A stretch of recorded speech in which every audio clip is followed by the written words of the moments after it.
भविष्य का इतिहास लिखा जाता है वो एयर कंडीशन हॉल में गद्दी पे बैठकर नहीं लिखा जाता। इतिहास परिश्रम और खूनों के बूंदों से लिखा जाता है। और इसलिए ये जो हमारा मंथन है, इसमें जो 75 साल के बाद हमारे राष्ट्र के निर्माण का, भविष्य का जो इतिहास हमें लिखना है, विशेष रूप से हमारे ऊपर जो जिम्मेदारियां, उसके आधार पर उस इतिहास में हम आगे कैसे जाए, मिलकर काम कैसे करें और हमारे उद्दिष्ट को हम कम से कम समय में पूरा कैसे करें। इसके लिए उद्दिष्ट को पूरा करने के लिए नई नई टेक्नोलॉजी का उपयोग कैसे करें और उसके आधार पर हमारी जनता का जीवन हम सुसह्य कैसे बनाएं, इसी के आधार पर ये मंथन की परिकल्पना की गई है।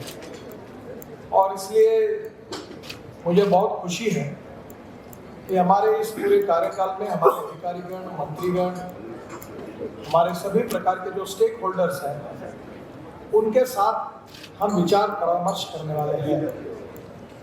और मैं ये मानता हूँ कि इसमें बहुत बार मैं एक बात ध्यान में रखता हूँ कि कभी कभी छोटे लोगों से भी कुछ बातें सीखने के लिए मिलती है, क्योंकि अच्छी बातों के ऊपर किसी का पेटेंट नहीं है। और इसलिए अभिनिवेश तो होता ही है कि मुझे लगता है कि मैं मंत्री हूँ, मुझे कौन सिखा सकता है, मुझे सब समझता है, पर ऐसा नहीं होता है। मुझे भी अभी भी बहुत सी बातें मालूम ही नहीं है।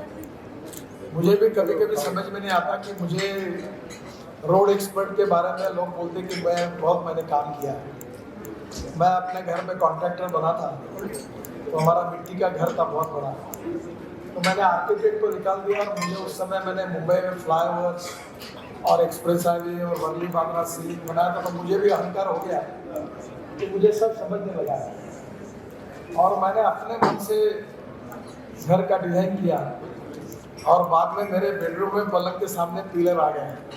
तब मेरे ध्यान में आया कि मैंने आर्किटेक्ट की सलाह मानती तो ठीक होता, मैंने गलती की। हर चीज़ का एक्सपर्टाइज होता है और हमारे वर्ल्ड में जर्मन ऐसा देश है कि उसकी सक्सेस, उसमें हर चीज़ परफेक्शन है, हर मशीन परफेक्शन, हर काम परफेक्शन। इसका कारण उनकी जो फिलॉसफी है, one person specialize in one subject, और ये उसी का फायदा है कि जिसके कारण उसी की सलाह पे वो चलता है।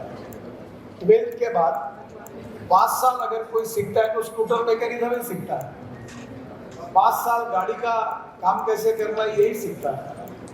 हमारे यहाँ बॉटनी और जूलॉजी में MSc होने के बाद रिजर्व बैंक में नोटा गिनने का काम करने वाले भी लोग होते हैं, क्योंकि उनका उसके साथ कोई संबंध नहीं है। तो इसलिए आप लोगों में भी बहुत एक्सपर्ट लोग हैं, इंजीनियर्स हैं, अलग अलग जगह उन्होंने प्रैक्टिकल एक्सपीरियंस लिया है, आपके ऊपर अनेक जिम्मेदारियां हैं और आपको मन में मालूम है कि परफेक्शन होना चाहिए, डिले नहीं होना चाहिए, करप्शन फ्री सिस्टम होनी चाहिए, fast track decision making process होनी चाहिए, टीम स्पिरिट होना चाहिए। ये सब बातें आपके मन में कन्विंस है, पर जब व्यावहारिक रूप से जब हम काम करते हैं तो अच्छा भी काम होता है और कुछ कामों में कमी भी होती है। तो कभी कभी हम इस बात का आत्म परीक्षण करें कि हमारे काम में जो अच्छाई है वो तो अच्छी बात है, कमियां क्या है और कमियों को सुधारने की कोशिश हम कर सकते हैं क्या। अक्सर एक बात सच है कि no one is perfect and no one can claim that he is perfect. उत्तम, अधिक उत्तम, सर्वोत्तम up to infinity, you cannot catch your own image. और इसलिए हम हमारे बीच में जो अच्छाई है उसको और बढ़ाएं, और जो कमियां हैं वो कोई हम किसी का टीका टिप्पणी करने के लिए नहीं कर रहे हैं, पर ये कमियों को कम करके और अच्छा क्वालिटेटिव रिफॉर्म करके हम काम करें। इसी बात का मंथन यहाँ होने वाला है और मैं मानता हूँ कि हमें एक दूसरे से सीखने के लिए मिलेगा।